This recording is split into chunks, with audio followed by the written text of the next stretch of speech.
Tapi ini penting karena ini udah berpengaruh ke orang. Oh, ciri-ciri orang, kata si Kiai ini, ciri-ciri orang jumpa Rasulullah tidak pernah cerita bahwa dia jumpa Rasulullah dalam mimpi. Ya salam. Yang saya tahu, ciri-ciri orang nggak pernah mimpi Rasulullah, nggak pernah cerita. Itu yang saya tahu. Kayaknya pengetahuan kita beda sama dia. Ya. Jadi kalau ada orang ngaku-ngaku mimpi Rasulullah, dia bukan mimpi, dia pembohong. Kalau begitu ente buka semua kitab ahli hadis, hampir semua biografi mereka menceritakan ra'aitun nabi fil manam, ra'aitun nabi fil manam. Bukhari ngaku aku ngeliat Nabi dalam tidur. Muslim juga sama, Tabrani, semua imam-imam itu mengatakan ra'aitun nabi, ra'aitun nabi, ra'aitun nabi, aku jumpa Nabi. Nabi sudah wafat tahun 11. Mereka di abad ketiga. Oh, itu ahli hadis. Emang mimpi itu cuma untuk ahli hadis. Ahli hadis dari hafalan, mendengar, dan menyalin.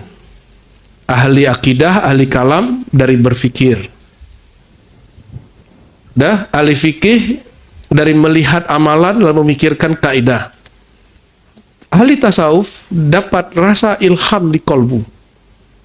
Kira-kira dari semua mereka, mana yang paling dekat dengan metode Nabi dapat ilmu? Kalau lagi zikir, la ilaha illallah. Tapi dites dulu sebelumnya, bagian apa dites. Oh, orang ini udah asik dengan kalimatullah, baru dibacok sama gurunya.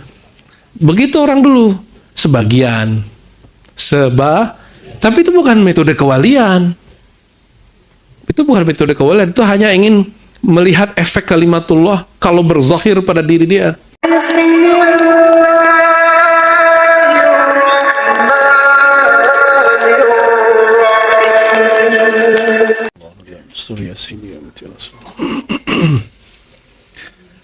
Assalamualaikum warahmatullahi wabarakatuh.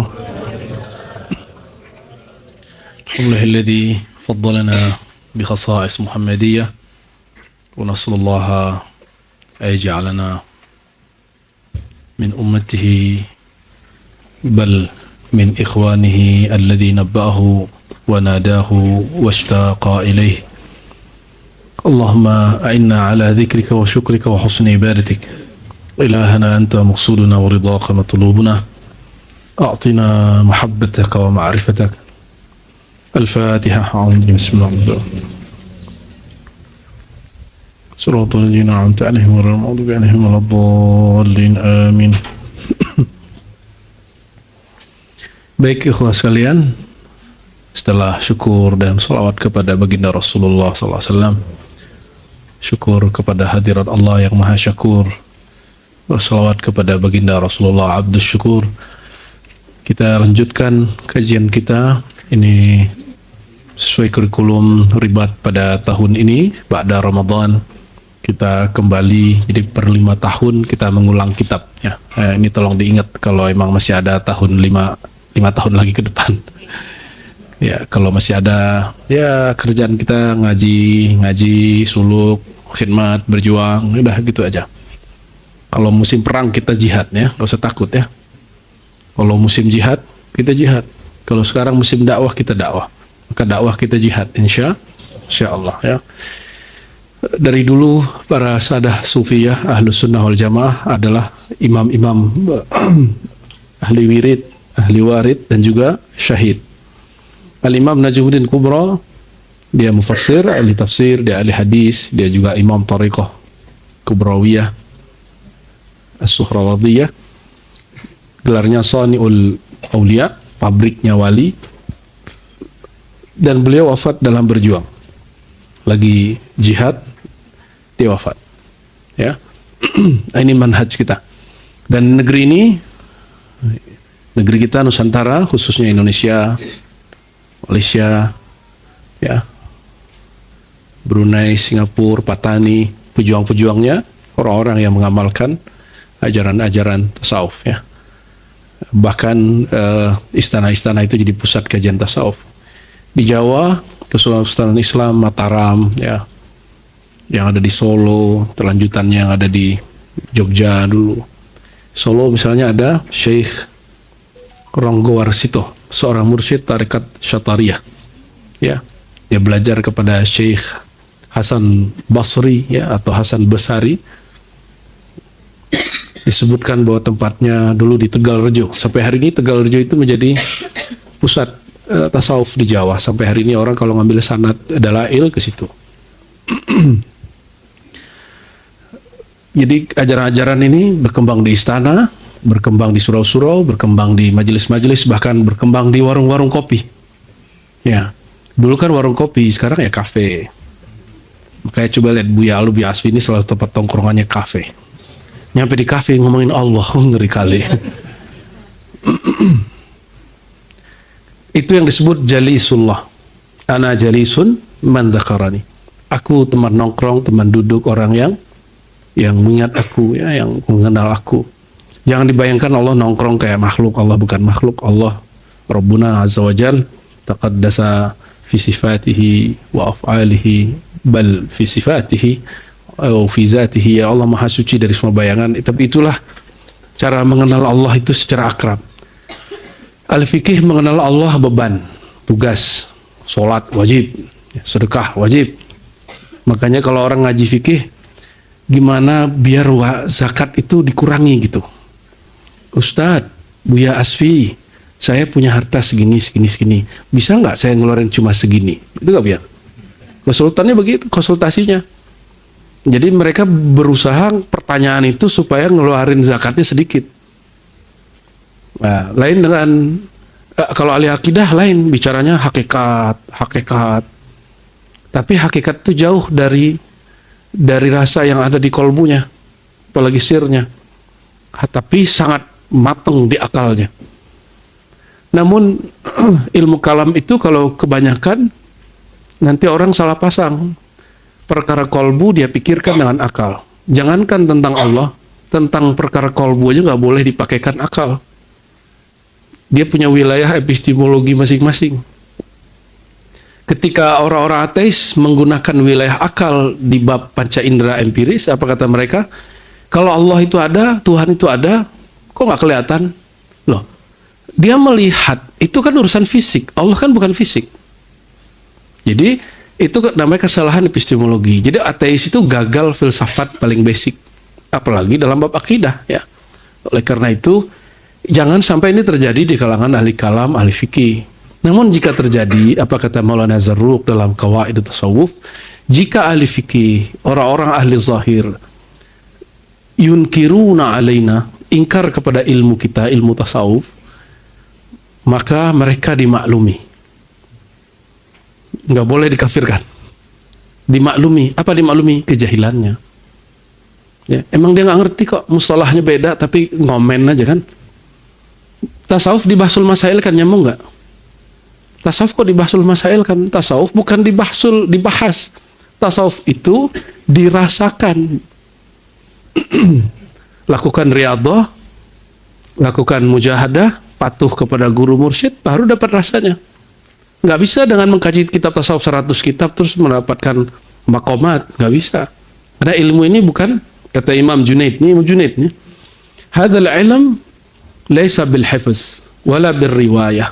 Ilmu ini bukan dengan hafalan, bukan dengan riwayah, wala bil qiraah, bukan dengan membaca. Terus dengan apa? Bil amal. Dengan mengamalkannya dengan bimbingan guru mursyid. Maka Sayyidina Abu Yazid Al-Bustami mengatakan, man la syaikha lahu fa syaikhuhu syaitan. Ini kalam ulama salaf. Katanya ente ikut salaf. Giliran kita sebut kalam salaf ini ente gak terima. Yang tidak berguru, tidak bermursyid, mursyid dia syaitan. Ya, maka wajib berguru. Syaitan itu ada dalam diri kita sendiri, egonya. Kenapa orang gengsi berguru kalau bukan karena ego yang ada dalam dirinya? Ya.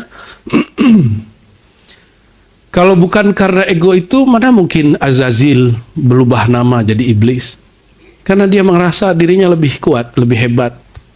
Ya, unsur dia lebih tinggi. Ibadah dia lebih lama, nyantrinya lebih lama. Ya. Kalau bukan karena ego, karena merasa diri hebat, ahli kitab mana lah mungkin nolak Rasulullah SAW. Mereka persoalkan nasab Nabi, karena Nabi ini zuriat. Nggak dia pandang Nabi Ibrahim, yang dipandang adalah Siti Hajar. Sayyidatuna Hajar dianggap budak. Masa kita ikut cucunya budak?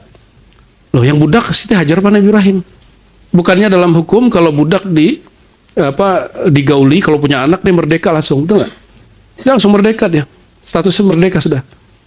Dan dia adalah putri raja kerajaan-kerajaan kecil di Mesir yang dikalahkan oleh Fir'aun Mesir, raja Mesir, bukan Fir'aun Nabi Musa tapi Fir'aun zaman Nabi Ibrahim. Dihadiahkan untuk Nabi itu princess itu, ya. Korban perang, ya. Karena ada rumusnya di dalam hukum perang itu ada. Jadi rampasan perang itu kalau anak raja untuk raja, nggak boleh untuk panglima. Begitu rumusnya. Ketika Sayyidah Sofiyah punya ayahnya disebut rajanya Yahudi, Huyai bin Akhtab. Panglima yang mengalahkan Huyai langsung mengambil Sofiyah, ya, mau dia jadikan budak. Karena cantik kan, lebih cantik dari perempuan Madinah dan Mekah yang standar, ya. Bagi mereka standar itu, karena kulitnya beda. Kulit orang Bani Israel itu beda dengan Bani Ismail. Tetap cantik dibandingkan orang Ciputat. Ya, dibandingkan kita ini tetap cantik mereka. Tapi dibandingkan Bani Israel, Masya Allah, kata bapaknya. Akhirnya orang-orang negur si panglima, wahai panglima, anak raja untuk pimpinan tertinggi kita, yaitu Sayyidina Muhammad SAW. Lalu diserahkan Sofiyah ke Rasulullah. Dia nggak ada. Aku yang berjuang kok Muhammad yang dapat. Nggak ada dia ngomong gitu. Ente kalau bisa ngomong gitu, jangan-jangan, jangan-jangan, ya. Begitu sahabat itu berjuang. Mereka nggak berjuang untuk egonya. Mereka berjuang untuk Allah dan Rasulullah SAW. Semoga kita bisa mewarisi adab-adab mereka. Amin ya rabbal alamin, ya.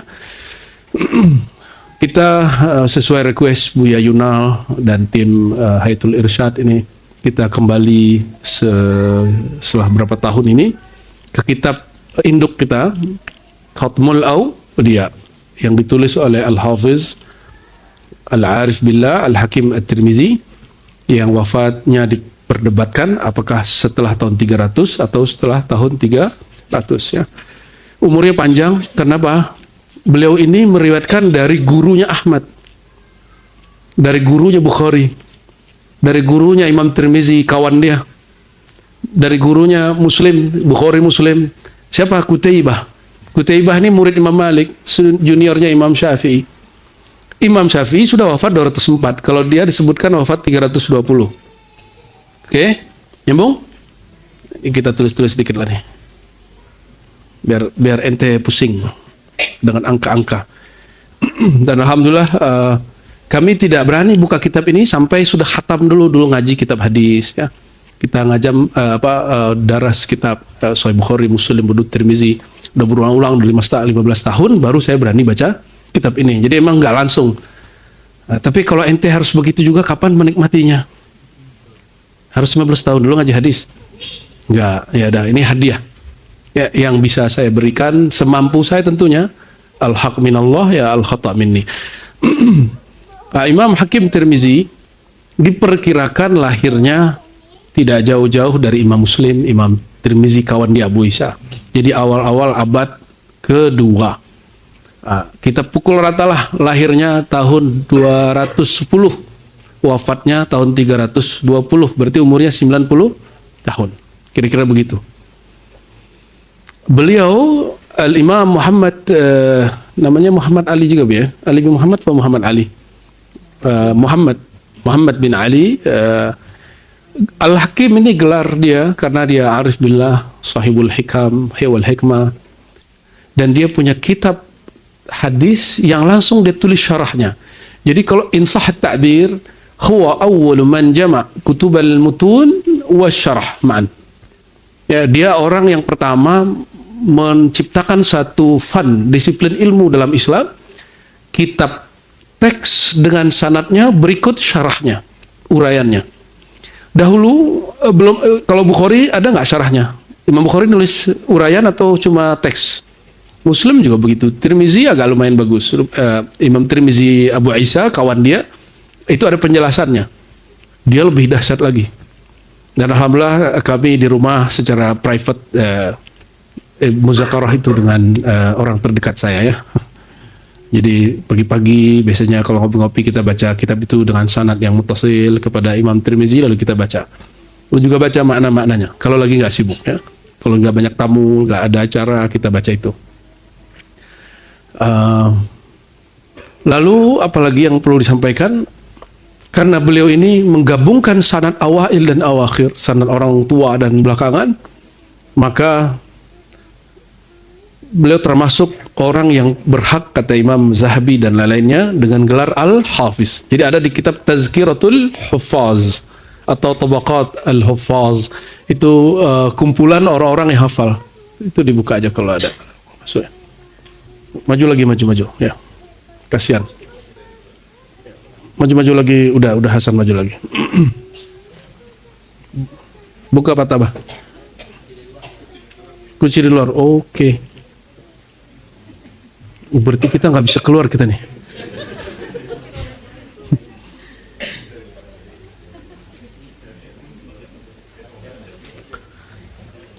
Sebelum masuk kitab ini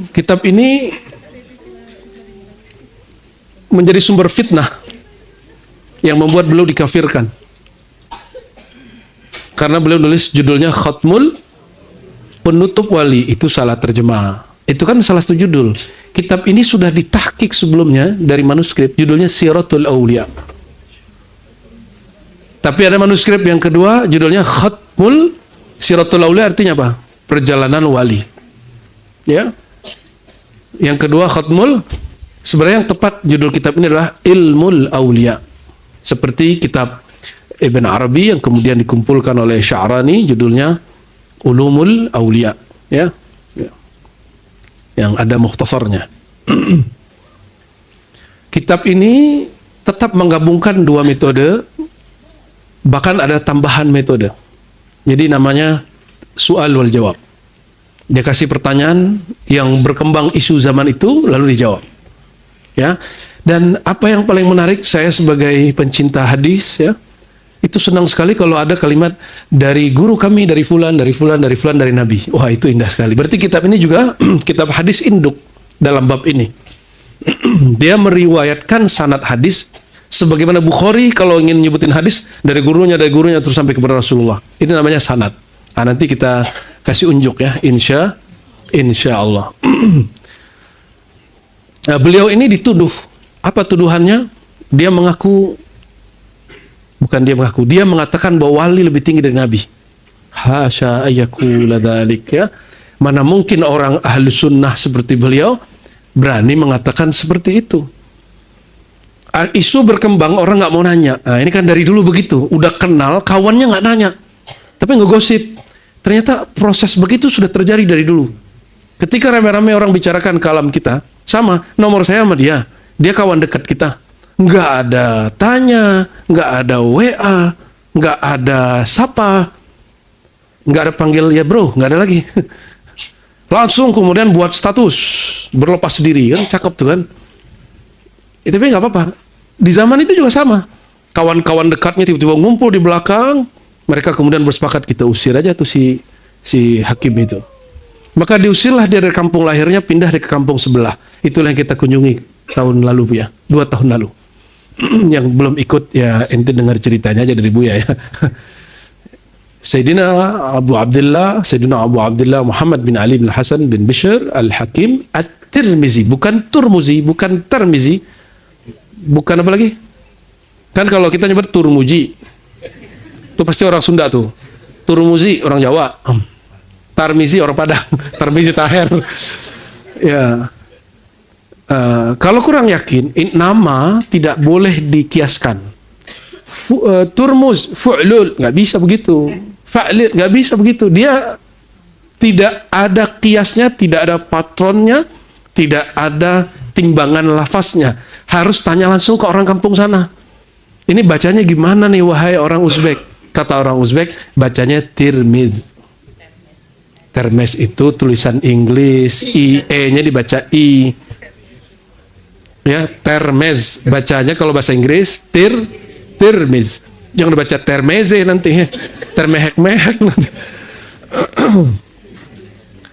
Jadi orang ini diperkirakan lahirnya 210, wafat 320. Ada yang mengatakan meninggal sebelum itu. Imam Qutaibah wafatnya Qutaibah ya. Qutaibah.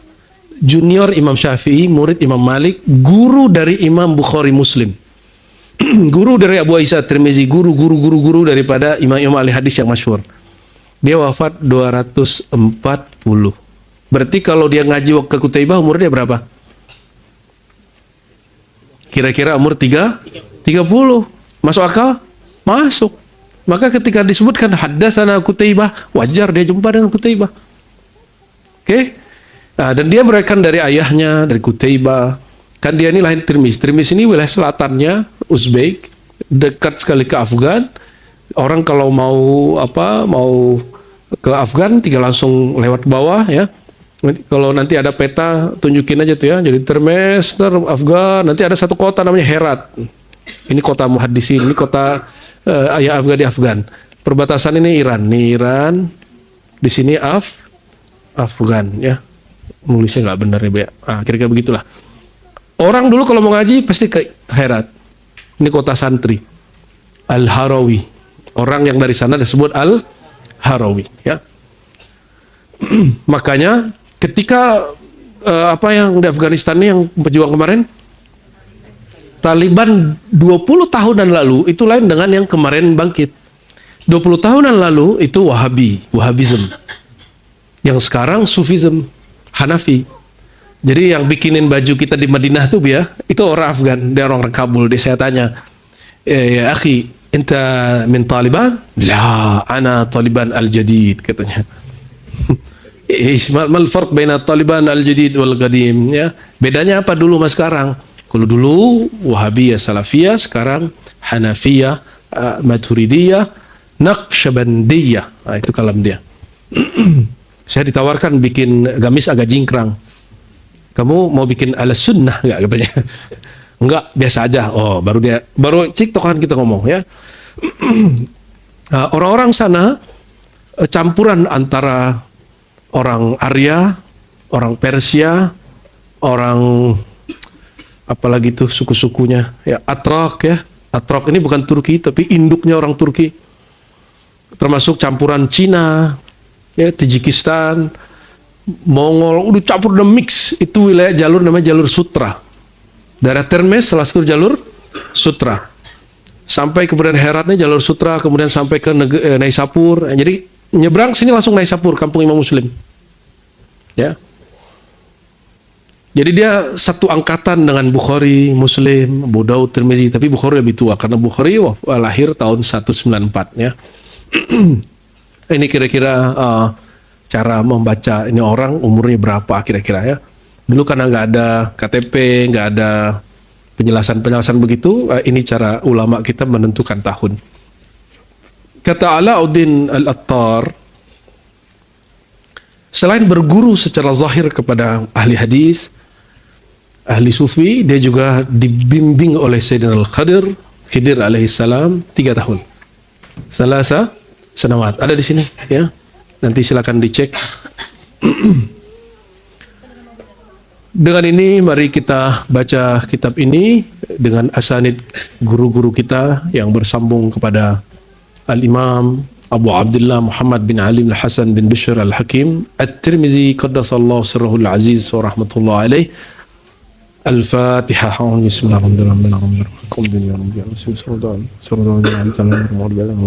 Amin. Qala Alhamdulillahi Rabbil Alamin wa sallallahu ala Sayyidina Muhammadin Nabi wa ala alihi ajma'in ya. Amma ba'du.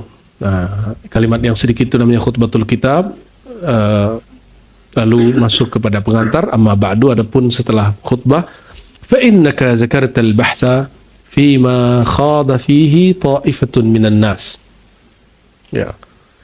Engkau menyebutkan pembahasan yang sekelompok orang sibuk membahasnya, fi sya'nil walayah ya, mengenai bab kewalian. Jadi apa alasan beliau nulis ini? Orang lagi sibuk-sibuk ngomongin al-walayah. Kalau kiai-kiai ngomong kewalian, orang awam hari ini, bahkan habaib sebagian besar saya dengar, wali itu lebih banyak ceritanya keramat. Bahkan kita diundang haul, kita bedah kitab Sahibul Haul, keluarganya kayak keberatan. Dia maunya cerita-cerita apa nebak isi dalam kelapa. Ya, kalau itu ada air, ada ikan. Nah, ini kelapa ini ada air, pasti ada ikan. Buka, ada ikannya. Tuali gitu. Terbang, masuk ke air 3 jam nggak mati-mati. Ya lebih keren ikan lah ya. Dari awal dia lahir sampai dia mati dia. Tapi saya heran kok antum ashabul uqala ya, orang-orang berakal kok senangnya cerita yang begitu. Itu kan nggak nyampe akal kita. Itu khariqul adat. Akal kita harus robek dulu hukum konstan yang ada di alam untuk bisa masuk ke sana. Oh, saya didoain dia. Saya mau ngomong nih, belum ngomong dia udah sebutin isi hatiku. Ya, sesekali ngomong begitu apa jadi yang sering-sering. Sesekali boleh ngomong begitu, tapi jangan sering-sering. Aku mau tanya, belum nanya sudah dijawab. Biasa aja lah itu. Diribat sering Buya Aldomi begitu kan? Belum kalian nanya, udah dijawab sama Buya Aldomi, Buya Asfi. Jangan-jangan dia wali ya? Walinya anaknya. Wali murid. Hah? Ayo. Sini. Jalan situ. Oh, duduk sini ya.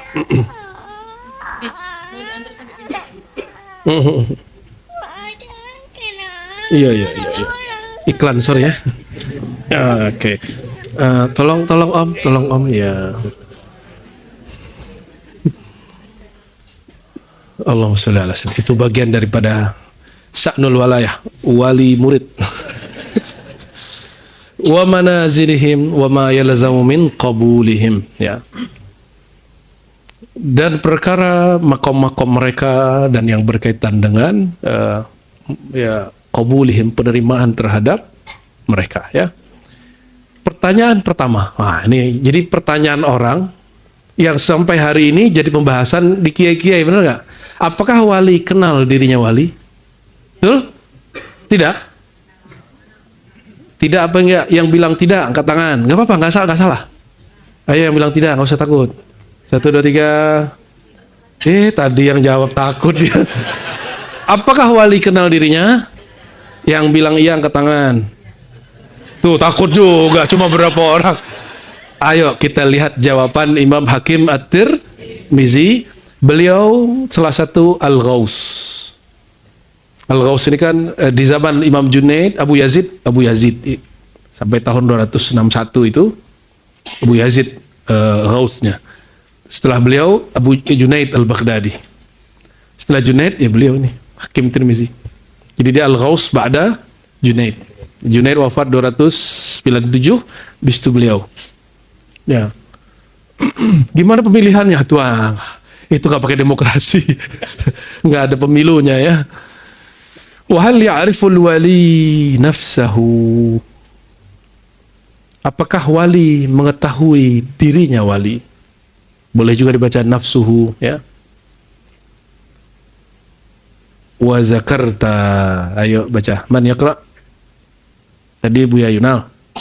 Buya Lora sekarang ya. Lora, fadal.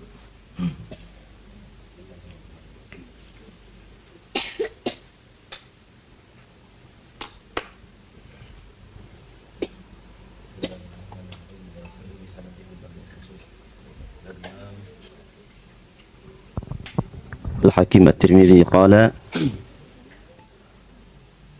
وهل يعرف الولي نفسه أم لا؟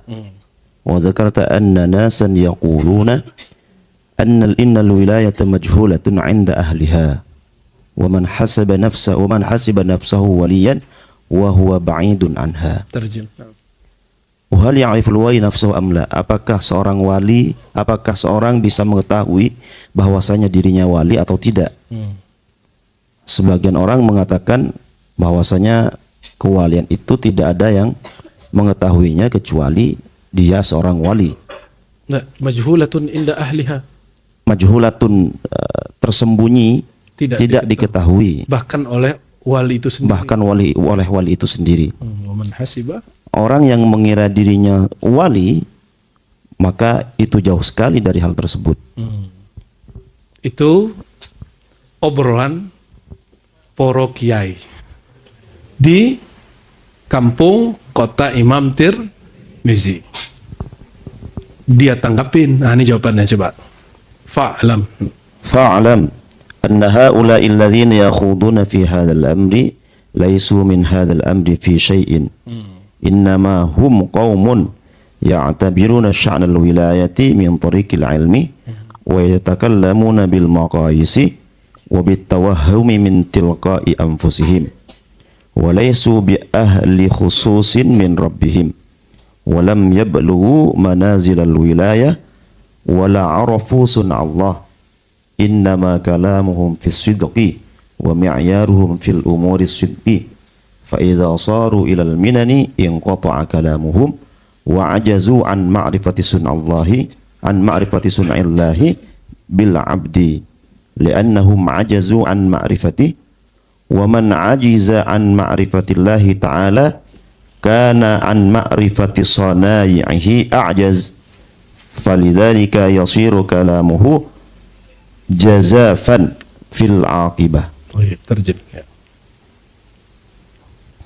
Fa'lam. Maka ketahuilah bahwasanya orang-orang yang mendalami tentang bab ini laisu min hadzal amri fi syai'in, maka sesungguhnya Orang-orang yang tadi ya yang laisu min hadzal amri fi syai'in, maka bukanlah maka mereka tidak ada kompetensi, tidak ada ilmunya tentang hal tersebut. Innama hum qaumun, sesungguhnya pastinya hum qaumun ya'tabiruna sya'nal wilayah, yang menjelaskan sya'nal wilayah tentang kewalian itu min tariqil ilmi, jalurnya adalah min tariqil ilmi, ilmu empirik dan akliyah. Ilmu empirik dan akliyah. Wa yatakallamu, dan mereka menimbangnya, berbicara dengan menimbangnya Dengan kias. Wa bitawahum min tilqai anfusihim, dan asumsi-asumsi yang mereka menurut mereka sendiri. Walaisu bi ahli khususin min rabbim, mereka bukanlah pakarnya di situ sebenarnya. Walam yablughu manazilal wilayah, mereka pun juga tidak sampai pada makom kewalian. Wala arafu sun Allah, mereka pun tidak mengenal sun Allah itu sendiri, cara kerja atau sistem Allah itu bekerja sendiri. Innama kalamuhum fis sidqi wa mi'yarum fil umuri sidqi. Kalam-kalam mereka itu fis sidqi, dalam masalah Tasdik. tasdik. Itu bukan syuhud. Tasdik itu alal ghaib. Tasdik itu terhadap hal yang gaib. Berarti dikabarkan orang tak percaya lalu dia percaya. Berarti dia menyaksikan atau tidak? Itu yang disebut sidik di sini. Ini dia lagi bicara epistemologi. Wa mi'yaruhum, begitu juga kriteria-kriteria mereka itu fil umur sidqi, tentang hal yang berkaitan dengan tasdik. Kan ada pengantar di ilmu kalam usul fikih, kullu khabarin yuhtamal sidqu wal kazab. Setiap kabar itu berpotensi sidq, benar dan bohong. Nah, itu maksudnya. Ya. Fa idza saru, apabila mereka kemudian menjadikan hal tersebut pada alminan, Pada anugerah, in qata'a kalamuhum, maka batallah kalam-kalam mereka. Untuk hal yang sifatnya zauqiyah, mereka gak sanggup lagi bicara. Mentok mereka di situ. Mentok. Inqata'. Terus wa'ajizu, Mereka kemudian pun menjadi Tidak mampu. begitu keluh, susah untuk membicarakan an ma'rifati sonillahi bil abdi. Mentok tadi itu, sehingga tidak bisa lagi mereka berbicara tentang ma'rifat karyanya Allah terhadap hamba-hambanya itu. Mengapa demikian? Li'annahu ma'ajizu an ma'rifati, ya sebab mereka tidak mengenalnya, tidak mengenal Allah itu. Orang yang tidak mengenal Allah, maka kana an ma'rifati sunaya ajas. Begitu juga orang yang tidak mengenal Allah, mereka pun akan sangat terbatas, begitu lemah untuk mengenal karya, cara Allah dan yang seterusnya itu. Fadzalika yasiru kalamuhu jazafan fil aqibah. Maka dari itulah kemudian kalam-kalam mereka begitu selanjutnya kalam-kalam mereka pun begitu sangat keluh dan susah untuk berbicara tentang ma'rifatullah itu. baik. Jadi orang-orang bicara Dari dulu sampai sekarang sama. Cuma orangnya sudah ganti aja. Dulu orang ngomong begini di Uzbek, sekarang banyak di Pulau Jawa, banyak di Nusantara. Apa kata mereka? Ah, nggak ada yang tahu wali. Ini agak maju dikit. La yariful wali ilal wali. Nggak kenal wali kecuali wali. Tapi tidak sedikit kiai ngomong begini. Ah, mana ada orang tahu dirinya wali. Gitu. Itu saya berkali-kali dengar. Ya. Mereka mengira saya ini ceramahnya suka ngomong wali. Loh, yang suka ngomong wali kan Allah sendiri. Allahu waliul ladzina amanu. Kebetulan temanya bab kewalian, kitabnya bab kewalian, ya pasti kita ngomong bab wali. Di bab akidah kita ngomong wali. Kita ngomong akidah. Bab fikih kita ngomong fikih. Nanti kita buat Yunal, Buya Yunal nanti agendakan daurah Islam Syamilah, komprehensif. Jadi nanti dizigzagkan. Saya yang biasa ngajar tasawuf, ngajar fikih, nanti coba. Silakan nanti dicek. Ya. Ini buya-buya ini kalau nggak lolos fikih, nggak lolos akidah, nggak bisa jadi buya di sini. Ya, ngeri juga buya ini ya. Mereka harus lolos di bidang itu. Kalau nggak sah. Megang amanahnya nggak sah. Di luar itu urusan lain ya. Di kita ini standar kita. Nanti kita minta Buya Aldo ngajar hadis, ya kan? Dibalik-balik aja di zigzag. Itu nggak usah ya. Itu bukan ilmu, itu ilmu penyangga itu. Harut Khawafi itu. Bukan min ulumuddin sebenarnya. Oke, lanjut. Apa kata dia? Fa'lam wa man hasiba nafsahu, kata mereka, siapa yang mengira dirinya wali, siapa yang ngaku wali, dia bukanlah wali. Justru kewalian jauh dari dirinya. Betul nggak? Kayak ada seseorang kiai muda, apa kiai tua, itu saya lupa. Apa kata dia? Sekarang kan jejak digital itu mengerikan ya. Ya, semoga Allah tutup semua aib kita ya. Tapi ini penting karena ini udah berpengaruh ke orang. Oh, ciri-ciri orang, kata si kiai ini, ciri-ciri orang jumpa Rasulullah tidak pernah cerita bahwa dia jumpa Rasulullah dalam mimpi. Ya salam. Yang saya tahu, ciri-ciri orang nggak pernah mimpi Rasulullah, nggak pernah cerita. Itu yang saya tahu. Kayaknya pengetahuan kita beda sama dia. Ya. Jadi kalau ada orang ngaku-ngaku mimpi Rasulullah, dia bukan mimpi, dia pembohong. Kalau begitu ente buka semua kitab ahli hadis, hampir semua biografi mereka menceritakan ra'aitun nabi fil manam, ra'aitun nabi fil manam. Bukhari ngaku aku ngeliat Nabi dalam tidur. Muslim juga sama, Tabrani, semua imam-imam itu mengatakan ra'aitun nabi, ra'aitun nabi, ra'aitun nabi, aku jumpa Nabi. Nabi sudah wafat tahun 11. Mereka di abad ketiga. Oh, itu ahli hadis. Emang mimpi itu cuma untuk oleh hadis. Orang kafir aja bisa mimpi jumpa Nabi, kata Ghazali. Orang kafir bisa jumpa Nabi. Maka ente juga bisa ketemu Tuhan orang lain dalam mimpi. Kan banyak yang ngaku ketemu Tuhan. Isa, Yesus. Ya, apakah itu benar? Makanya agama kita ghair mabniyah ala ru'yah. Agama kita tidak dibangun dengan mimpi. Mimpi itu hanya mubasyarat, kabar gembira, hiburan. Ini bab mimpi aja selemah itu epistemologinya. Tapi jadi kiai, ini masalahnya itu dia. Ngajar, berceramah, ini kan berbahaya. Maka kita wajib menyampaikan ini. Tapi kita nggak perlu menyebut nama orangnya. Cukup jadi ibrah. Kalau kita sebut namanya jadi pergunjingan. Seperti beliau nyebut nama orangnya nggak? Siapa yang nyebut gitu? Nggak. Ah, sama lah kira-kira begitu. Jadi menurut ente orang kalau ketemu Nabi itu nggak cerita gitu ya? Ya. Ente aja ketemu aneh yang cerita mulu. Apalagi ketemu Rasulullah. Ketemunya sekali, ceritanya 50 kali. Orang kira ente udah jumpa 50 kali. Itu masalahnya orang-orang itu ya. Itu makanya. Ketemu guru aja dalam mimpi udah senang, bukan main. Apalagi ketemu Rasulullah, girangnya Masya Allah ya. Kadang ketemu yang nggak kenal aja ente senang. Ya, tenang. Maksud saya mimpi. Mau cerita mimpi aja ngos-ngosan dulu. Saya mimpi ketemu orang bersorban putih. Oh, dia kayaknya tuh. Kayaknya ente tuh yang ketemu sama orang tuh ya. Sorbannya putih. nggak begitu.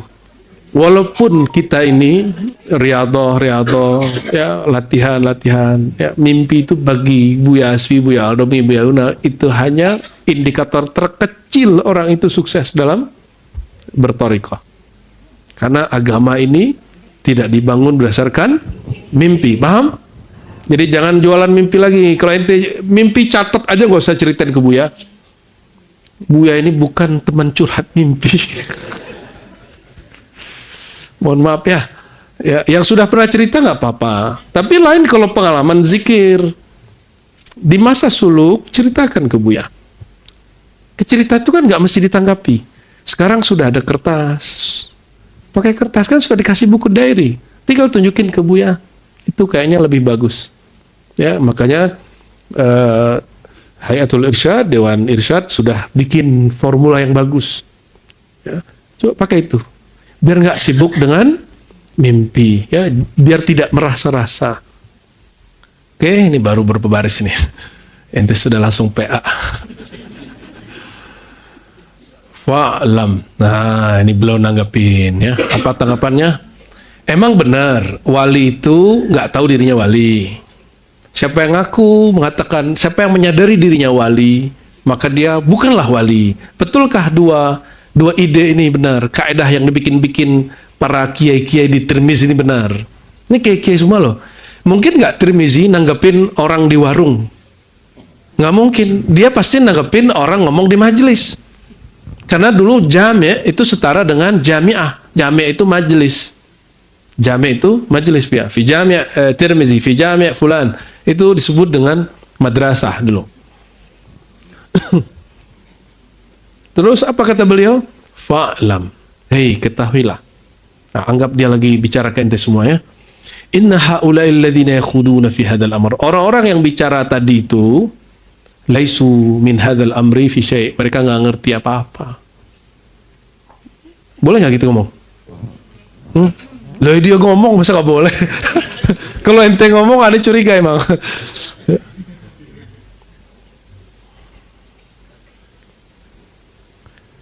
Innamahum qaumun ya'tabiruna sya'nal walaya min tariqil ilm. Mereka mengira kewalian itu diperoleh dengan metode ilmiah, empirik dan rasio. Itu namanya tariq ilmi.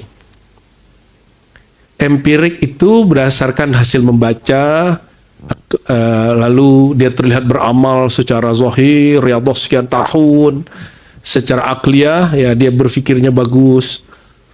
Seperti yang diyakini oleh Al-Farabi dan filosof-filosof Masyaiyah, akalnya sampai kepada akal fa'al gitu ya. Kata beliau enggak. Nah, maka penentuan kewalian bukan epistemologinya, penentuannya melalui empiris ataupun rasio. Jadi sebelum Ghazali menjelaskan tentang 4 metode epistemologi Bu ya, bahwa cara mengetahui sesuatu itu apakah dengan melihat dengan mata kasar, mendengar dengan telinga, atau dengan panca indera, atau naik lagi berpikir, atau naik lagi eksperimen, atau naik lagi. Dia sudah sampai ke keempat ini. Ghazali baru abad dia 450-an ya, dan wafatnya 505. 505. Berarti Imam Ghazali sebenarnya hanya mengembangkan ide utama yang sudah dibuka jalannya oleh Imam Al-Hakim At-Tirmidzi. Maka bermanhaj Ghazali mesti ikut imam manhaj dia. Siapa imam manhaj dari sini? Al-Hakim At-Tirmidzi. Ini saya sudah sering membahas ini. Ini materi kampus sebenarnya, tapi kita kasih hadiah untuk teman-teman ribat supaya ikut memikirkan ini. Ini disebut dengan epistem Pak Istim ya, epistemologi ya. Ya. Epistemologi ini kalau bahasa Arabnya madarik al-ulum atau manahij al-ulum. Madarik cara-cara memperoleh ilmu, manahij jalan-jalan memperoleh ilmu.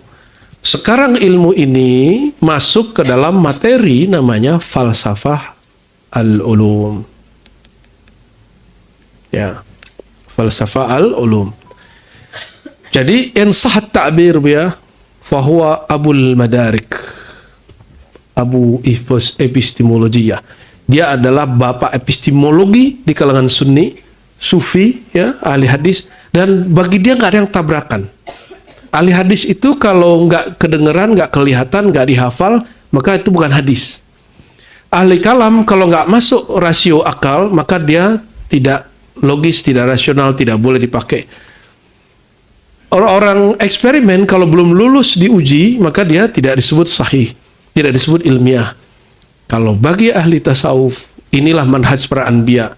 Jika tidak ada zauknya, tidak ada rasanya, tidak ada laduninya, tidak ada nurnya, maka bukan bagian dari hal yang sahih, yang hak. Nah, ini hanya disebut tingkatan kebenaran. Yang ini, yang paling puncak tadi, tidak akan membatalkan yang ini. Nah, ini yang saya tanyakan dan saya juga tanyakan kepada antum. Sebelum puasa, coba kita cek, masih ingat atau tidak? Ahli hadis dari hafalan, mendengar, dan menyalin. Ahli akidah, ahli kalam dari berfikir. Ahli fikih dari melihat amalan lalu memikirkan kaidah. Ahli tasawuf dapat rasa ilham di kolbu. Kira-kira dari semua mereka, mana yang paling dekat dengan metode Nabi dapat ilmu? Oh, berarti ente lolos. Kayaknya gak perlu S3 lah itu ya, sini aja. Itu materi saya ngajar S3 pembukaan kelas begitu. Itu semua mahasiswa berbeda pendapat. Kiai A mengatakan ahli hadis, kenapa? Mereka selalu mengatakan qala Rasulullah, qala Rasulullah, qala Rasulullah, qala Rasulullah. Hadis Sahih Bukhari, riwayat fulan, hadis nomor sekian. Padahal nomornya nggak pernah ada di kitab Bukhari yang asli. Nomor itu baru ada dalam cetakan belakangan. Jadi di Menteng dulu, sekarang masjid ini udah nggak ada. Al-Hakim. Saya ngajar hadis. Tiba-tiba saya didebat oleh orang yang jubahnya mirip kayak kita, tapi dia jingkrang dikit. Jenggot dia lebih panjang dikit dari saya. Ya. Mau tajam begini. Ustaz, itu hadis nomor berapa? Riwayat siapa? Oh, itu hadis buat Bukhari di kitab saya, cetakan Darul Fikir, halaman sekian, nggak ada nomornya. Harus ada nomornya. Ente bukan Ustadz Sunnah berarti. Ya, nggak ada nomornya, mau gimana lagi? Terus kita mau harus gimana dong? Ya udah saya bikin aja nomor sendiri kali ya. Yang pakai kitab cetakan Darul Fikir, ada nomornya nggak? Atau yang pakai yang di Tashe, yang di Iktiraz Taqriz oleh Syekh Ali Jum'ah, itu yang dipakai oleh Syekh Abdullah Ghumari yang 9 jilid itu, yang 9 jilid ya, yang kumpulan Kutubus Sittah, nggak ada nomornya. Begitu orang dulu ngaji nggak ada nomornya. Karena beda percetakan, beda nomor. Nomor itu bukan dari pengarang, tapi dari orang yang meneliti. Ya nggak percaya dia, karena begitulah orang kalau emang nggak ngerti kita kasih pengertian, ya tambah nggak ngerti dia. Nggak ada gitu. Pokoknya nomor. Makanya muncul kan Ustadz Fulan menghafalkan halaman plus nomor. Itu karena ketemu orang-orang begitu. Ya. Dan dia bisa ternyata lebih canggih lagi dari Ustadz dia. Tetap aja nggak ada orang sana yang kembali ke manhajnya. Nggak ada. Orang tuh kembali ke manhaj yang sahih dengan hidayah dari Allah. Bukan dengan nomor-nomor. Bukan dengan menyebutkan kitab-kitab. Bukan dengan membid'ahkan dia apalagi. Ya. Nabi itu sukses berdakwah bukan dengan menyalahkan orang. Apalagi menyebutkan Sahih Bukhari nomor berapa. Ya. Nabi hafal Sahih Bukhari nggak ya? Hafal Sahih Bukhari nggak? Pertanyaannya salah ini. Alhamdulillah connect dah. Karena Bukhari baru lahir 194. Nabi sudah wafat tahun 11. Jangan diterusin. Allahumma sholli ala Muhammad. Kita nggak mau merusak majelis kita dengan kata-kata jorok ya. Baik. Nah, jadi dengan cara apa menentukan kewalian? Kalau wali murid itu pembuktiannya pakai surat dari Dukcapil. Tapi kalau wali Allah nggak ada di Dukcapil, bro. Nggak ada juga sertifikat wali dikeluarkan MUI, nggak ada. Nggak bisa. Surat nikah bisa dikeluarkan KUA, surat nikah, tapi sah pernikahan KUA nggak ngeluarin, ya kan? Bisa dipalsukan. Surat jadi wali dikeluarkan oleh Jatman, bisa nggak? Jamiah Thariqah mengeluarkan nggak bisa. Bahkan Jatman pun tidak punya hak mengangkat mursyid. Nggak ada, ya. Jatman itu mengayomi para mursyid, para pengamal Thariqah. Yang punya hak mengangkat mursyid adalah mursyid sebelumnya.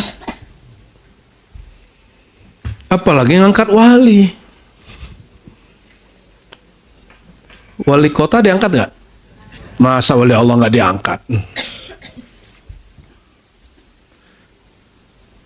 Nah, apa kata dia? Innamahum qaumun ya'tabiruna sya'nal walaya min tariqil ilm. Ya. Mereka itu mengira kewalian itu orang tamatan pesantren. Ya. Seperti ahli kitab mengira para nabi itu mesti orang yang ngaji kitab. Terus kalau nanti Allah zahirkan kebalikan itu, itulah ahli kitab mengingkari Sayyidina Muhammad sallallahu alaihi wasallam, ya. Nggak puas begitu, tuduh Rasulullah sesat. Nggak puas, tuduh dia pendongeng. Nggak puas, suruh dia dukun, kahinun. Nggak puas, sebut dia majnun, gila. Nggak puas, apalagi? Kalam dia kan menarik, kalam Rasulullah kan menarik. Itu syair. Asatirul awwalin, dongeng-dongeng. Ya. Dan itu akan dialami oleh semua para aulia. Jika betul kewalayah dia mengikuti nubuat Sayyidina Muhammad SAW, semua tuduhan-tuduhan itu akan dialami. Ya. Jadi kalau benar nih ilmu mereka ini, pasti mereka ngalami, ya. Dan ternyata terjadi pada Al-Imam At-Tirmizi sahibul kitab. Beliau diusir, dikafirkan, bahkan tidak dibunuh. Ya. Ente takut nggak? Diusir makhluk, diterima Khalik. Pilih mana? Ya sudah, ya. Tapi insya Allah ini umat spesial. Ya, orang mudah sekali percaya bab ini, mudah sekali faham bab ini. Ini saya nggak tahu juga rahasianya apa. Ada pengantin baru. Barakallah fiik, ya. Itu dia keluar daftar suratnya, Bu, ya. Tapi diundur kemarin seminggu kan? Ya. Wa yatakallamuna bil maqais. Mereka berbicara kewalian tapi pakai kias. Kias itu di akal. Kias itu di analog. Wa bitawahhum, pakai persepsi, asumsi-asumsi, waham. Ya, wali dulu mah sakti. Ya. Sampai hari ini orang alim alamah, bagi dia wali itu orang yang cepat jalannya. Lebih cepat pesawat dong, ya.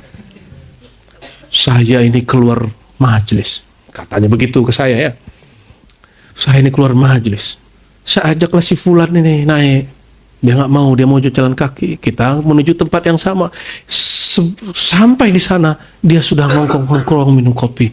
Kapan dia jalannya? Gimana caranya? Luar biasa wali Allah ini. Jadi wali Allah itu yang jalannya cepat, Bu, ya.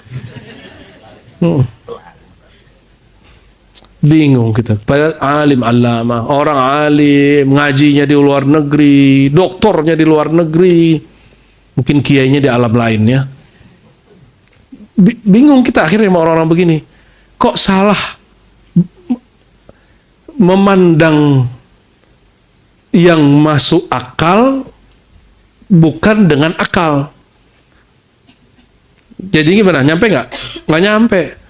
Masuk akal nggak api mengepung seseorang, tapi api malah mendinginkan dia? Masuk akal nggak? Tuh, berarti akal ente bermasalah semua.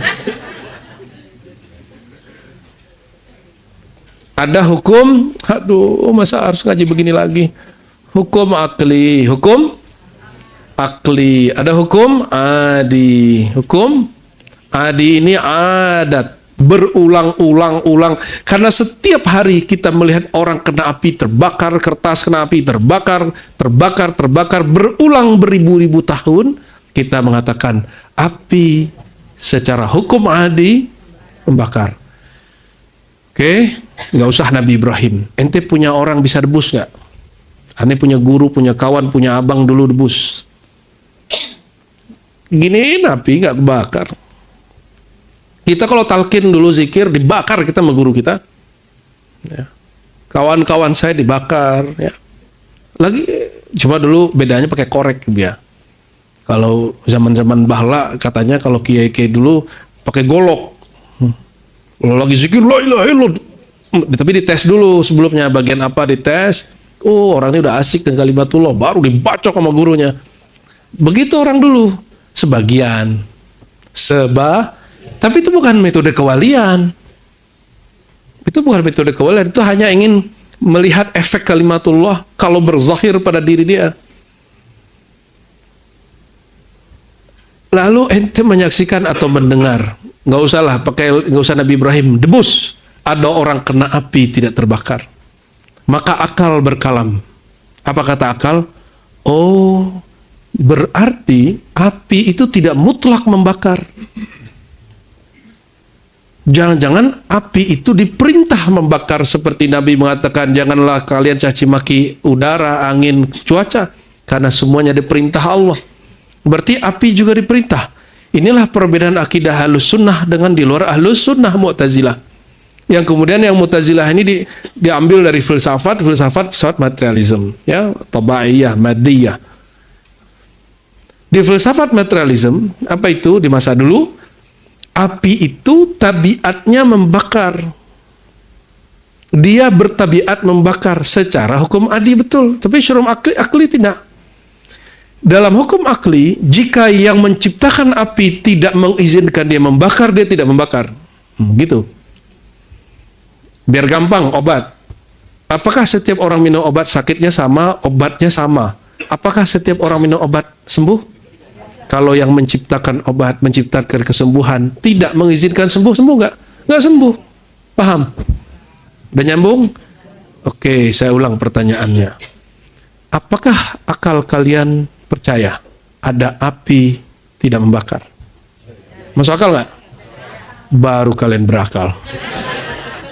Tadi akalnya masih campur-campur hukum akal dengan hukum alam yang konstan. Hukum alam yang konstan, ketika dia tidak bergerak pada konstannya, disebut khariqul adah. Namanya pada wali, mukjizat, pada wali, keramat. Tapi mukjizat dan karamah bukan pembuktian kenabian dan kewalian. Itu hanya fasilitas dari Allah Subhanahu sama. Sampai hari kiamat nanti begitu. Jadi jangan mengenal kewalian lewat, karena nanti kejadian-kejadian yang di luar nalar ini akan lebih sering terjadi, tapi dia bukan wali Allah, dia wali syaitan. Dia bilang berhenti hujan, turun hujan. Ntar ente bilang dia Imam Mahdi lagi. Oh, wali kutub nih. Aneh terusin kutub utara apa kutub selatan. Ya, kalau ketemu kita candain. Bukan begitu cara menentukan kewalian, bukan karena dia bisa berhentiin hujan. Ya. Coba ente lihat orang habis doanya mustajab, di situ dia diuji luar biasa. Tuh, lihat doa Abah. Kalau Abah nggak doa nggak turun nih hujan. Nah, ngomong begitu dia. Ini pernah dengar gitu? Kalau Abah nggak doa nggak berhenti nih hujan. Kena istidraj namanya. Itu namanya ujub. Nabi SAW, ya, ini dijadikan nukilan oleh Abu Yazid Muhammad Ali Al-Maliki di At-Tali' As-Sa'id, kumpulan sanad beliau di bagian akhir. Apa kata beliau? Salasu muhlikat. 3 hal yang menghancurkan orang. Yang paling bahaya apa? I'jamul mar'i bi nafsi. Orang kagum ke dirinya. Tuh doa Abah. Hati-hati. Ya. Kalau bukan Abah, doa nggak jadi kalian ya. Kalau ngomong itu namanya takjub. Nabi ngomong begitu harus tambahin belakangnya. Boleh ngomong begitu, tambahin belakangnya. Wala fakhar. Ini bukan sombong. Nabi mengatakan apa? Nanti semua umat manusia cari syafaat pertolongan. Ana laha, itu aku yang bisa bantu. Ana sayyidu walad Adam. Akulah imam mereka semua, pemimpin mereka semua. Wala fakhar. Bukan bermaksud sombong. Tuh, Nabi aja mengaku dirinya yang terbaik. Jika seorang nabi mengaku dirinya seperti itu, wali bisa nggak? Harusnya bisa juga, tapi yang di bawah naungan nabi tersebut, ya. Allahumma sholli ala Sayyidina Muhammad. Jadi gimana? menentukan wali bukan pakai hukum kalau hukum akli mau menentukan ini mujtahid atau bukan, ini orang sudah sah sholat atau bukan, ini sudah wajib sholat atau bukan, dicek hukum aklinya. Nanti masuk ke hukum syar'i, di syar'i nanti oh ini dia berakal, kalau nggak masuk. Ya. Fa'lam wa yatakallamuna bil qais wal tuhum bi tilqa'i anfusihim. Nah, mereka bikin kias-kias sendiri, bikin asumsi-asumsi sendiri. Walaisu bi ahli khususin min rabbihim. Para mereka bukan orang-orang yang Allah spesialkan dengan kewalian. Walam yablughu manazil al-walaya. Mereka belum sampai ke makom-makom para aulia itu ya, makom-makom kewalian. Wala arafu sunnah Allah. Mereka tidak tahu metodologi Allah mengangkat wali. Sunnah Allah ini suka-suka Allah itu tadi yang saya sebutkan tadi. Allah pilih dari seluruh umat manusia makhluk paling ummi Sayyidina Muhammad ya. Innama kalamuhu fi sidqi ya. Khabar itu teman-teman, ya, khabar ya dalam bahasa Arab khabar. Itu dia statusnya dua. Sidq, kadzib. Nah, silakan buka muqaddimah kitab usul semuanya begini. Usul fikih, usul akidah. Sidq benar. Kadzib bohong. Ini hukum akli dan hissi. Hissi dan akli, lebih tepatnya hissi. Lebih tepatnya hissi. Ya, nanti akal yang akan menentukannya ya. Makanya dalam ilmu hadis kalau ada orang bawa kabar, dicek pembawa kabarnya bohong atau terbukti orangnya jujur. Itu secara hissi, secara empirik.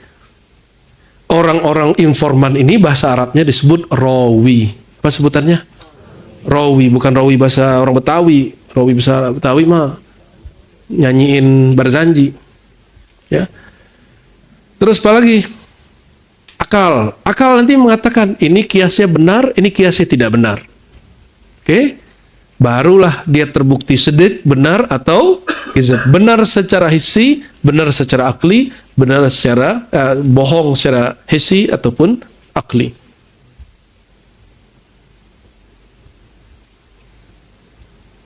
Nyambung? Nah, menentukan kewalian bukan dengan metode ini metode ilmu zahir. Walayah nggak begini.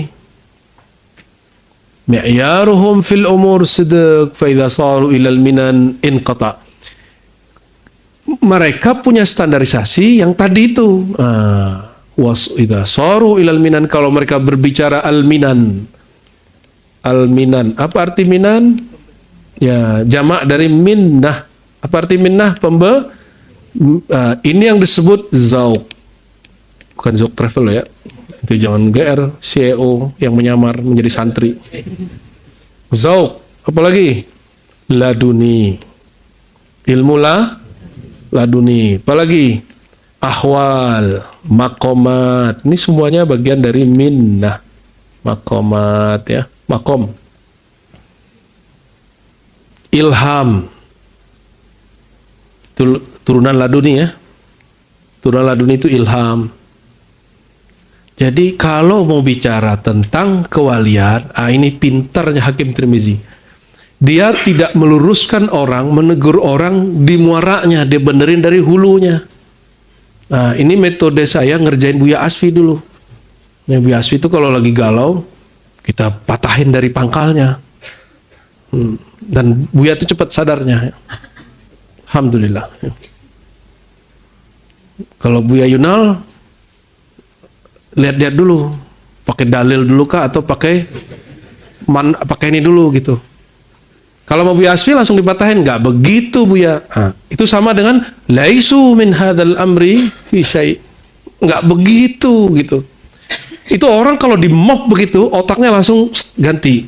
Itu cara kita nge-mob orang yang bisa kita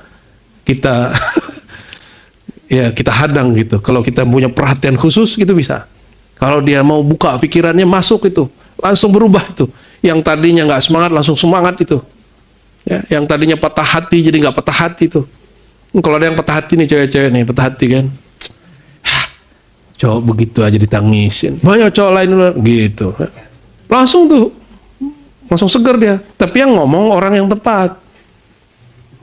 Ya, kalau yang ngomong lebih parah meweknya dari dia, sama aja bohong ya. Ini contohnya ya. Fa idza saru ilal minan inqata kalam. Kalau udah bicara zauq, laduni, coba lihat. Nah, nggak usah jauh-jauh, kitab hikam, kitab ihya. Coba suruh mereka ngaji kitab hikam, ngajar. Di tengah-tengah bingung. Ya. Hanya menjelaskan harfiah. Kalau hanya mentranslate dari bahasa Arab ke bahasa Indonesia mudah sekali. Coba transformasikan maknanya ya dari bahasa itu lalu diturunkan, bukan transformasi berarti membumikannya, mendeliver makna itu. Orang itu hanya membagi yang dia punya. Kalau dia nggak punya makna apa yang dia bagi? Kalau dia nggak punya zauq apa yang dia bagi? Itu sebabnya tidak boleh ngambil talqin kecuali pada orang yang sudah lolos dalam riyadhah, mujahadah, zikir Allah la ilaha illallah itu. Mereka karena sudah terlatih, mau kapanpun minta talqin, yang penting yang minta talqin sudah siap. Pasti hanyut dalam zikrullahnya. Nah, kira-kira seperti itu. Zikirnya sama Allah, la ilaha illallah. Yang mimpin orang Yasinan sama Buya Yunal mimpin, beda nggak rasanya? Beda. Kok bisa beda? Yang Yasinan karena tradisi, kalau ini ada torikohnya, ada cara mengolahnya. Ini mohon maaf, ini tidak menghina orang yang jualan di tepi jalan. Ini cuma contoh. Makan mie tepi jalan dengan mie di resto, beda nggak rasanya? Beda. Kenapa beda? Di tepi jalan orang buru-buru kan, udah pakai motor, pakai micin masuk semua, sana enak. Ya, saya kan debat terus tuh sama Umi itu. Kata dia mie yang di sana enak. Saya bilang enggak, itu micinnya. Micinnya 3 sendok. Kalau di resto bumbunya yang banyak, micinnya sedikit. Bahkan kita bisa request jangan pakai micin, ganti pakai gula, kayak pakai jeruk, kayak bisa. Dan itu jadi rasa yang kita kenang. Ya, itu contohnya. Ya, kalau yang bikin pakai manhaj disekolahkan namanya chef. Beda nggak rasanya? Beda. Minimal pernah kursus masak aja beda dengan nonton. Mau bikin apa nih? Mau bikin sate Padang, lihat dulu di YouTube. Ya rasanya rasa YouTube.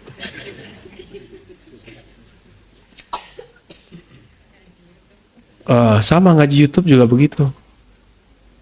Dan antum coba mohon maaf, kajian buya-buya ini kan bisa disaksikan di TikTok, di YouTube kan? Bisa kan? Bisa ya? Tapi ente hadir beda nggak rasanya?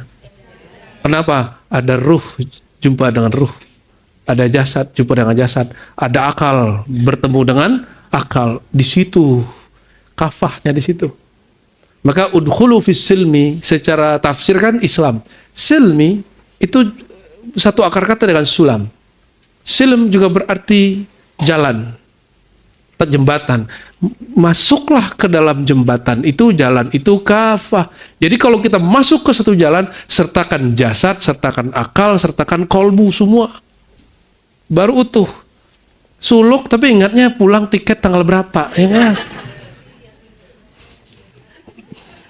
Imam Najmuddin Kubra mau suluk 40 hari. Najmuddin Kubra ya. Apa pesan gurunya Sayyidina Ammar ya? Apa kata Sayyidina Ammar? Kalau engkau masuk khalwat arba'inat 40 hari bukan 10 hari. Jangan engkau berpikir engkau akan suluk 40 hari. Nanti kamu ngitung hari. Lama. Tiap kali masuk ke lambu, ini ruang apa? Ini ruang lahat apa? Jadi kan begitu ya. Seperti yang dirasakan Bang Dik beberapa hari pertama. Dan sebagian ente juga sama kan.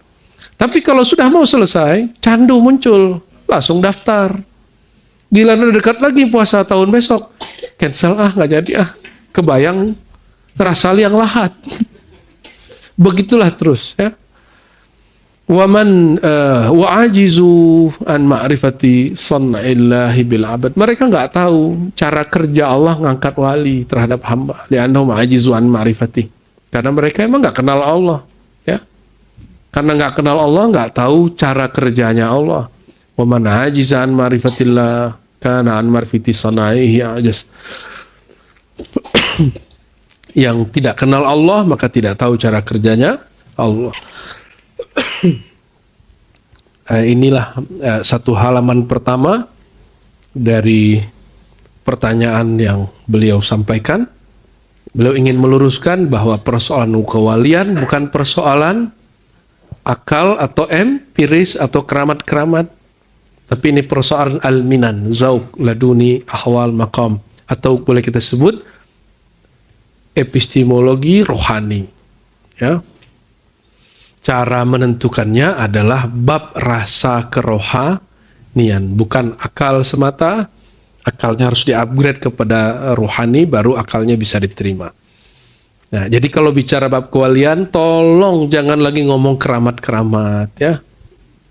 Kewalian itu ma'rifatus sun'illah, mengenal cara kerjanya Allah, ilmunya Allah. Maka kitab ini boleh saya sebut juga dengan istilah, ini kitab ilmunya para aulia, atau kalau ingin kenal wali, pelajari kitab ini. Bukan dari obrolan-obrolan pinggir pinggir pondok kayak dulu ini Rama Mancung. Kan dia kalau bahas kewalian dulu keramat-keramat dulu. Tanya sama dia tuh ya. Narikin benda pusaka gitu kan. Ujung-ujungnya semar mesem. Lama-lama muka asem ya. Kita nggak menghina ilmu itu, tapi itu bukan ilmu para aulia ya. Barangkali itu sudah clear, kewalian bukan bab empirik ya, tapi bab rohani, maka menentukannya dengan rohani. Saya tutup dengan kalimat Yahya bin Mu'adz Ar-Razi, kata beliau,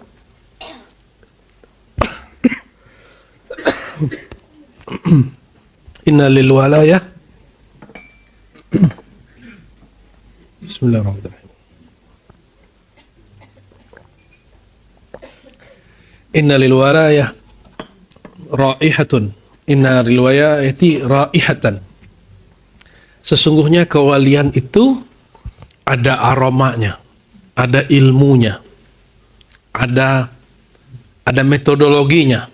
Nah, itu istilah Buya Aldomi, metodologi. Yashummuha ahluha, yang tahu hanya ahlinya. Ya, yang tahu hanya ahlinya. Ahli apa? Ahlul walayah. Maka wali Allah itu kalau secara umum walayah berarti orang yang dijamin, dijaga oleh Allah. Ada yang umum, maka semua orang beriman wali. Tapi disebut wilayah ammah. Wilayah jadi bahasa Indonesia wilayah. Jika yang disebut para kiai-kiai di kitab Imam Tirmizi, kiai-kiai Tirmiz, ini bukan kiai di Pulau Jawa ya, ini kiai-kiai di Tirmiz, bahwa wali tidak tahu dirinya sebagai seorang wali, itu pandangan kiai yang mereka barangkali dimasukkan kewalian itu kewalian umum. Jadi wali umum tidak tahu dirinya wali, tapi ahlul khusus yang disebut tadi, ya'rif annahu wali. Dia pasti tahu dirinya wali. Namun yang jadi masalah apalagi, biasanya wali tidak dikenal orang dekatnya, anaknya, pasangannya, orang kampungnya. Maka ente coba lihat surau-surau suluk, zawiyah-zawiyah tarekat yang banyak datang bukan orang kampung situ. Ya. Maka kita berdoa semoga keluarga besar kita, orang-orang kampung kita mengenal bab ini. Amin. Semoga pasangan kita, anak-anak kita, saudara kita ikut Allah berikan al-minan al-ilahiyah ini, al-minhah al-batinah ruhiyah ini. Jadi jangan sendiri-sendiri, bareng-bareng ya, berjamaah. Ya, kita doa Rabbana hab lana min azwajina wa dzurriyyatina qurrata ayun waj'alna lil muttaqina imama. Allahumma ja'al buyutana raudatan min riyadil jinan. Ya Allah, jadikan keluarga kami, anak-anak keturunan kami, saudara-saudara kami semua yang hadir di majelis ini menjadi kekasih Engkau ya Allah, menyedapkan mata ya Allah, dan jadikan bagi kami imamah. Allahumma ya Allah ya Allah ya Allah, jadikan rumah kami, majelis kami, teman-teman surga ya Allah. Jadikan rumah kami, lingkungan tempat kami berada, teman-teman surga ya Allah, terutama majelis ini ya Allah, jadikan dia apa yang Kau sebut dalam kalam Rasulmu, idza marartum biriyadil jannah farta'au, jika kalian melewati kebun-kebun surga maka cicipilah, mampirlah, duduklah. Ya Allah, jadikan majelis kami bagian dari taman-taman surga sehingga kami termasuk yang sedang mencicipi buah-buahnya. Allahumma ya Allah ajirna minan nar. Ya Allah, ampuni kami, bebaskan kami ya Allah dari siksa Engkau di dunia dan di akhirat. Washfa' lana ya Allah bi syafaatil Mustafa sallallahu alaihi wasallam. Ya Allah, izinkan kami memperoleh bantuan Nabi Muhammad sallallahu alaihi wasallam. Ya Sayyidina ya Rasulullah, ya Sayyidina ya Habiballah, isfa' lana ya Rasulullah. Allahumma ya Jabbar ya Qahhar ya Nur ya Nur ya Nur ya Allah. Hati kami gelap dengan kelalaian ya Allah, jiwa kami gelap dengan semua kerasnya jiwa kami ya Allah. Sir kami terhijab karena kami selalu masih mencintai selain Engkau ya Allah. Farfa'anna al-hujuba wa nawwir zulumati qulubina washfi marada anfusina. Ya Allah, sehatkan, sembuhkan penyakit-penyakit dalam jiwa kami, terangi kolbu kami, terangi kolbu kami, terangi fuad kami, angkatlah hijab dari sir kami, hatta nusyahidaka haqqa musyahadatik, hatta na'rifaka kama talika an tu'raf. Ya Allah, izinkan kami mendapatkan ma'rifat Engkau sebagaimana Engkau layak dikenal, bukan sebagaimana yang kami asumsikan ya Allah. Ya Allah, ya man laisa kamitsli syai', ya man lakun lahu kufuwan ahad.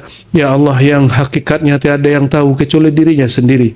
Izinkan kami mengenal Engkau ya Allah. Izinkan kami merindukan Engkau ya Allah. Izinkan kami menatap Engkau nanti, bahkan sejak kami masih ada hayat di kandung badan ini ya Allah. Seperti Rasulullah katakan, anta'budallah ka'annaka tarah, Engkau menyembahnya seakan menatapnya. Rabbana atina fid dunya hasanah wa fil akhirati hasanah wa qina adzabannar. Nashhadu an la ilaha illa hu wa anna Muhammadan abduhu wa habibuhu wa rasuluh wa sallallahu ala sayyidil wujud walhamdulillahi rabbil alamin. Inna Allah malaikatahu yusalluna ala nabi ya ayyuhalladzina amanu sallu alaihi wa sallimu taslima. Labbaik Allahumma salli wa sallim wa barik alaihi. Sallallahu ala Muhammad sallallahu alaihi wasallam. Sallallahu ala Muhammad sallallahu alaihi wasallam. Sallallahu ala Muhammad sallallahu alaihi wasallam. Sallallahu ala Muhammad sallallahu alaihi wasallam. Ya Nabi salam alaika, ya Rasul salam alaika, ya Mahdi salam alaika, salawatullah alaika, sallallahu ala Muhammad sallallahu alaihi wasallam. Sallallahu ala Muhammad sallallahu alaihi wasallam. Anta syamsun anta badru, anta nurun faqa nuri, anta isiru awali, anta isbahu suduri. Sallallahu ala Muhammad sallallahu alaihi wasallam. Sallallahu ala Muhammad sallallahu وسلم. الفاتحة. بسم الله الرحمن الرحيم. صراط المستقيم صراط الذين أنعمت عليهم غير المغضوب عليهم ولا الضالين آمين. استجيب دعوتنا بسر الفاتحة وبسر الصلاة على النبي. سبحان ربك رب العزة عما يصفون وسلام على المرسلين والحمد لله رب العالمين. السلام عليكم ورحمة الله وبركاته.